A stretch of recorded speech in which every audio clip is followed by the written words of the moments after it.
সৌদিতে অবস্থানরত সব ধরনের ভিসাধারী ওমরা পালন করতে পারবেন। ব্যক্তিগত ভিজিট, পারিবারিক ভিজিট, ট্যুরিস্ট, ট্রানজিট, কর্মসংস্থান সহ সব ভিসা এই সুবিধার আওতায় থাকবে। রোববার দেশটির হজ ও ওমরা মন্ত্রণালয় থেকে দেওয়া এক বিবৃতিতে ঘোষণা দেওয়া হয়। বিবৃতিতে জানানো হয়, মুসলমানদের জন্য ওমরা পালনের সুযোগ আরও সহজ এবং নির্বিঘ্ন করার অংশ হিসেবে এই পদক্ষেপ নেওয়া হয়েছে। বিশ্বজুড়ে মুসলমানদের জন্য ওমরা এবং মক্কা মদিনা সফরে আরও সহজলভ্য করা সৌদি সরকারের দীর্ঘদিনের উদ্যোগের একটি অংশ।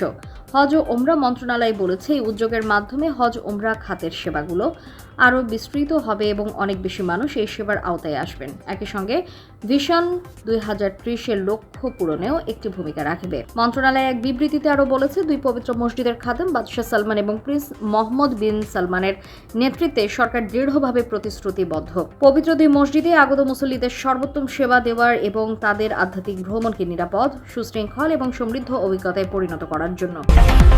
আন্তর্জাতিক অঙ্গনে সর্বশেষ সংবাদ পেতে আমাদের ইউটিউব চ্যানেলটি সাবস্ক্রাইব করে রাখুন।